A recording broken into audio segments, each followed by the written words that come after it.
Hello दोस्तों, welcome to my YouTube channel.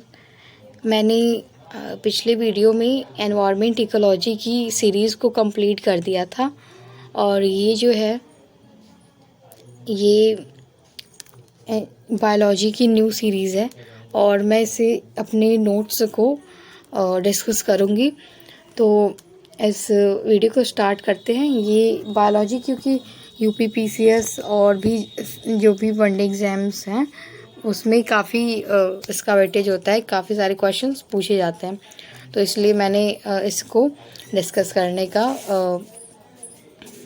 प्रयास किया है। तो इसे स्टार्ट करते हैं और शुरुआत करने से पहले मैं ये कहना चाहूँगी कि आप लोग प्लीज़ अगर आप लोग चैनल पर नए आए हो तो इसे सब्सक्राइब करें और साथ में इस वीडियो को लाइक करें और साथ में कमेंट्स पे ज़रूर बताएं आपकी मैं कैसा ये वीडियो कैसा रहा, कैसा एक्सपीरियंस रहा आपका।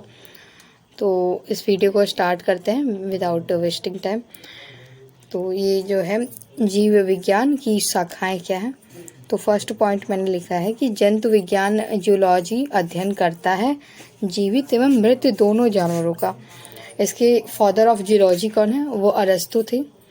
और पक्षी अध्ययन को क्या क्या ऑर्निथोलॉजी कहा जाता है। वंशागति अध्ययन को जेनेटिक्स कहा जाता है। पर्यावरण अध्ययन को इकोलॉजी कहा जाता है। और फिर जीवाश्म अध्ययन को पैलियोबायोलॉजी कहा जाता है। फूलों का जो अध्ययन होता है वो एंथ्रोलॉजी होता है कहलाता है। और घास का अध्ययन जो है वो एग्रोस्टोलॉजी कहा जाता है। और फिर मस्तिष्क का अध्ययन फ्रेनोलॉजी कहा जाता है। इस तरह से क्वेश्चंस आ जाते हैं, तो आप लोगों को ये सब क्वेश्चन इस पे ध्यान देना चाहिए। फिर एक इथियोलॉजी जो है वो मत्स्य पालन पर जो अध्ययन किया जाता है उसको कहा जाता है। एक मिनट गाइस।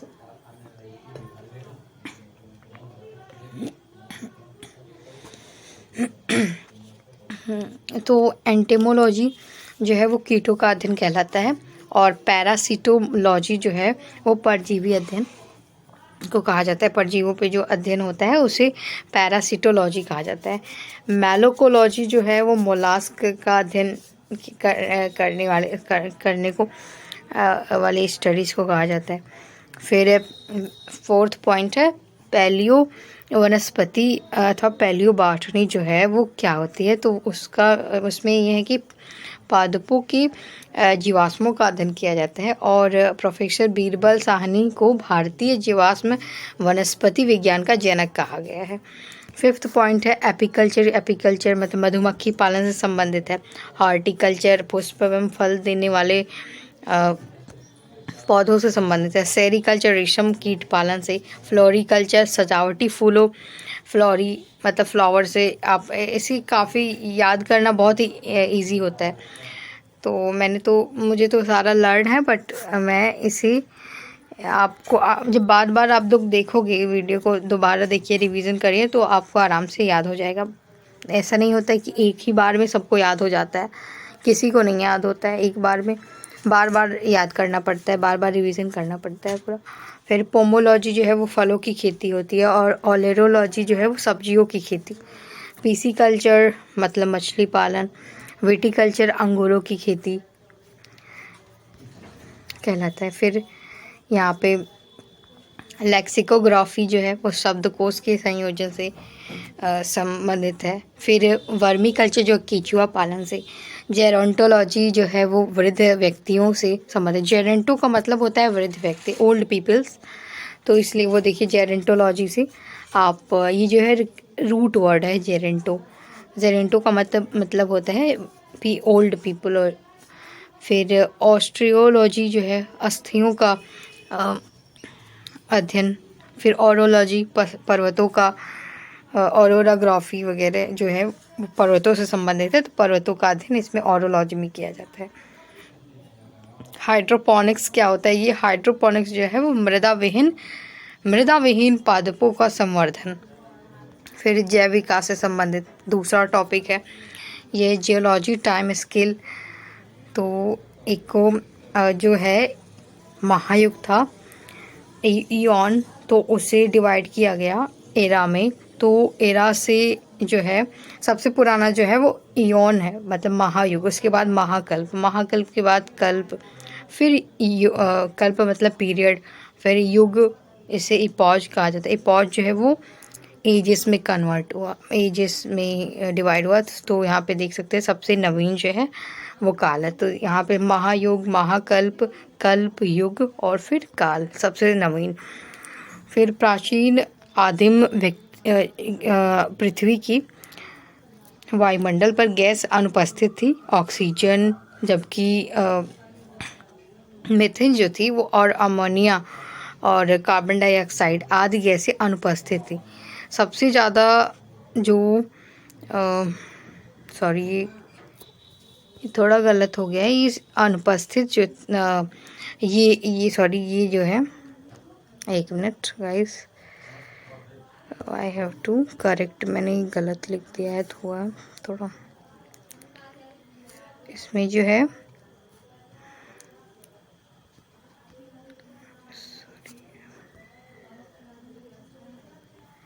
ये जो है ये थोड़ा गलत हो गया, इसमें अनुपस्थित नहीं होगा, उपस्थित होगा, उपस्थित, इसमें उपस्थित ये थोड़ा गलत हो गया, उपस्थित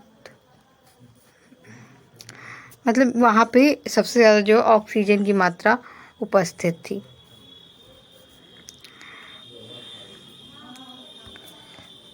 फिर और ये जो अमोनिया और मीथेन और CO2 वगैरह ये सब अनुपस्थित गैसें थी। पृथ्वी पर सबसे पुराना जीव जो है वो नील हरित शैवाल है सबसे पहले। फिर उसी का मतलब सबसे पहले पुराना जीव हुआ नील हरित शैवाल। और फिर नोट है इसमें मैंने लिखा है, इसके द्वारा प्रकाश संश्लेषण क्रिया करके ऑक्सीजन गैस उत्पन्न हुई जो अन्य जीवों के विकास में सहायक है। फिर द ओरिजिन ऑफ स्पीसीज पुस्तक के लेखक जो है चार्ल्स डार्विन थे और इनका सिद्धांत था विकासवाद, प्राकृतिक वर्णवाद। फिर ये जो है चार्ल्स डार्विन द्वारा प्रस्तुत विकासवाद प्राकृतिक वर्णवाद में शामिल है। इसका जो है डिवीजन देखिए यहाँ पे, ओवर प्रोडक्शन, फिर सर्वाइवल ऑफ फिटेस्ट, फिर स्ट्रगल ऑफ एग्जिस्टेंस, फिर जैव विकास की परिकल्पना का पहला सिद्धांत जो है वो लैमार्क ने दिया था, जिसे उपार्जित लक्षणों की वंशागति का सिद्धांत कहते हैं। फिर विकास के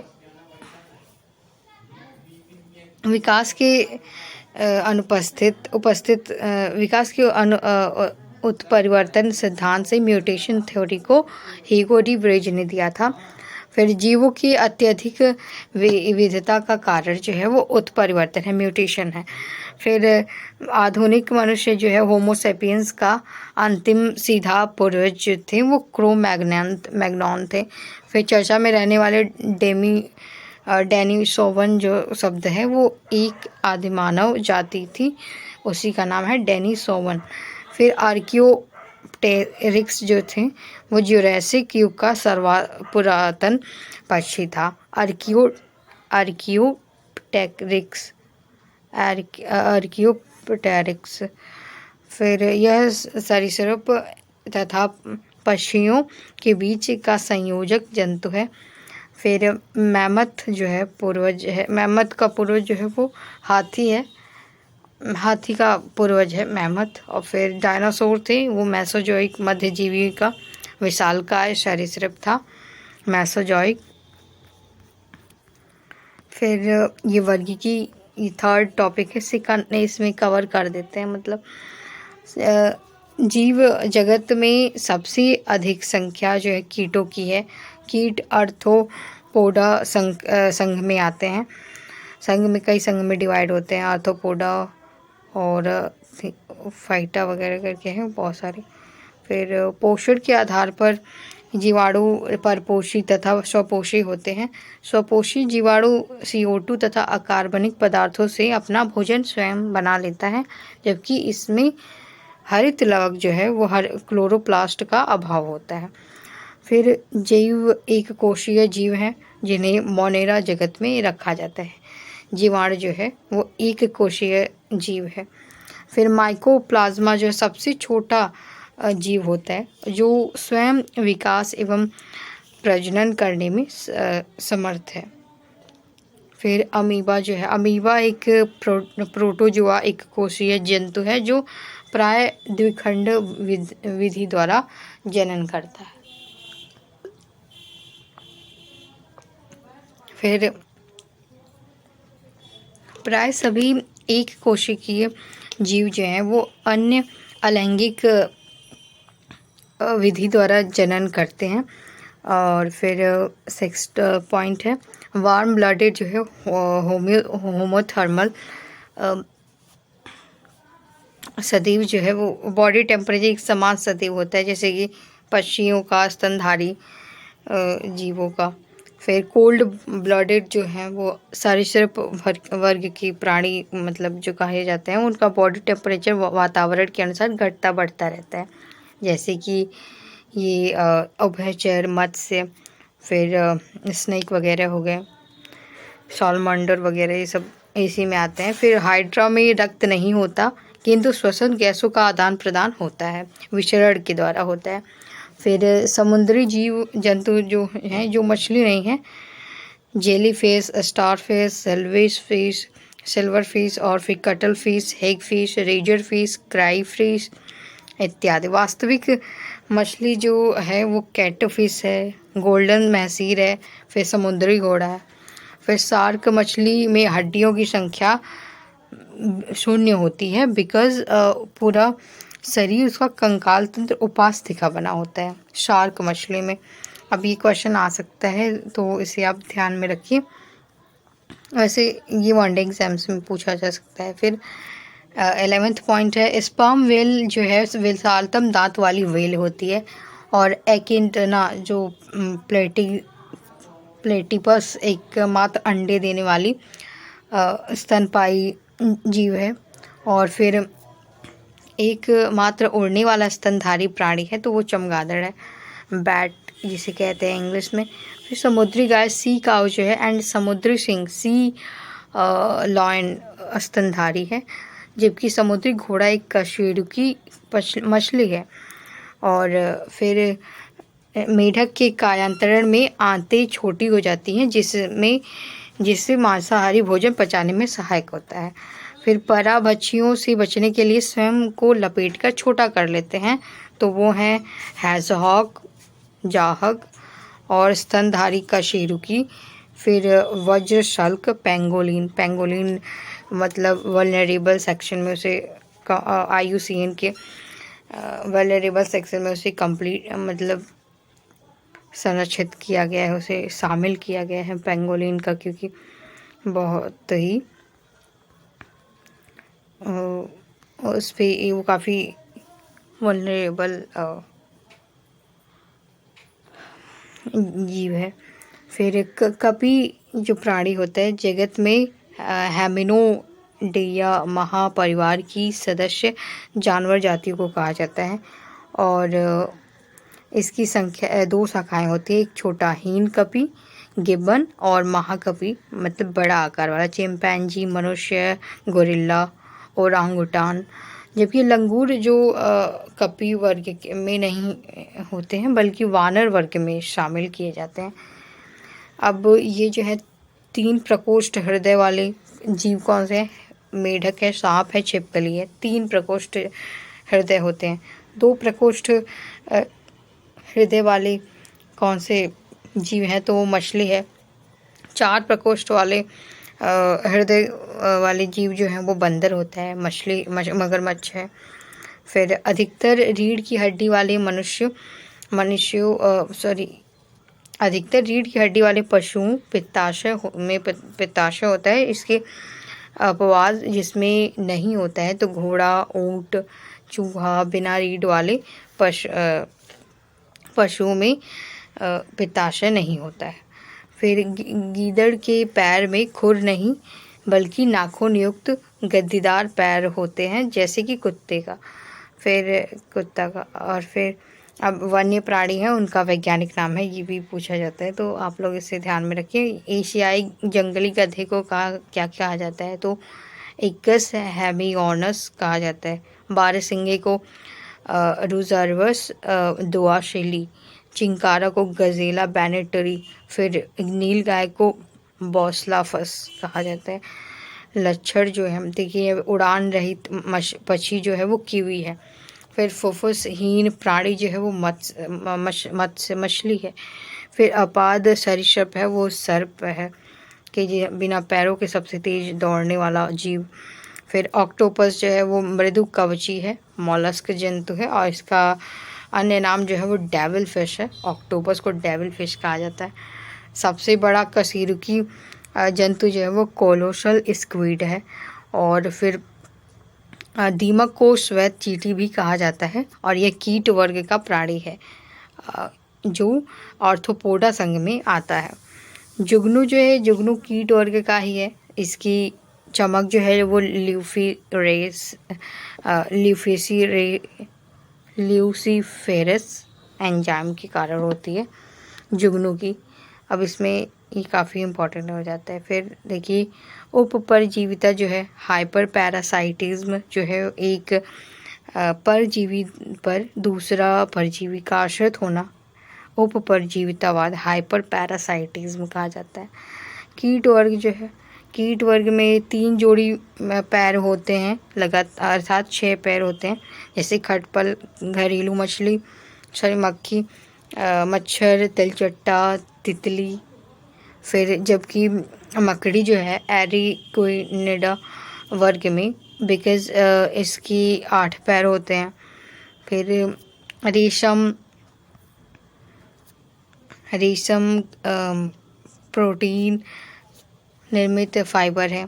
इसका उत्पादन जो है मकड़ी, तितली, मधुमक्खी करती हैं, और फिर मकड़ियों द्वारा उत्पादित रेशम को गोशामर रेशम कहते हैं। और फिर रेशम का कीट जो है वो सिल्क वॉर्म प्यूपा अवस्थित अवस्था में वाणिज्यिक तंतु को उत्पन्न करता है। आज के लिए बस इतना ही। मैं अगला जो भी है तो मैं अगले वीडियो में उसे डिस्कस करूँगी। आई होप ये ज़्यादा बड़ा वीडियो नहीं बनाएंगे, बस इतना है कि आप लोग इसमें ज़्यादा बड़ा वीडियो होने से काफ़ी बोरिंग होने लगता है। अब इतने वीडियो अब अगला जो भी है सेगमेंट उसको मैं अगले नेक्स्ट वीडियो में डिस्कस करूँगी। तो गाइज़ आप लोग सपोर्ट करें, और इस वीडियो को एंड तक देखने के लिए बहुत बहुत शुक्रिया। और आप कमेंट में अपना नाम ज़रूर लिख दें प्लीज़ कि आपने इसको एंड तक देखा है। So thank you very much for listening me. And मुझे लगता है कि इससे आपकी मदद हो सकती है, और साथ में मेरा भी रिवीजन होता है, क्योंकि मैं भी एक एक्सपीरियंस हुई हूँ। तो मैंने आंसर राइटिंग की है, तो आप लोग उससे भी देख सकते हो, प्लेलिस्ट में मैंने उसे ऐड किया हुआ है। तो अब इसे रैप अप करते हैं, और फिर नेक्स्ट वीडियो में ज़रूर मिलेंगे। सो तब तक के लिए बहुत बहुत शुक्रिया आप लोग को देखने के लिए, और thank you so much for listening me, and see you in the next video for sure.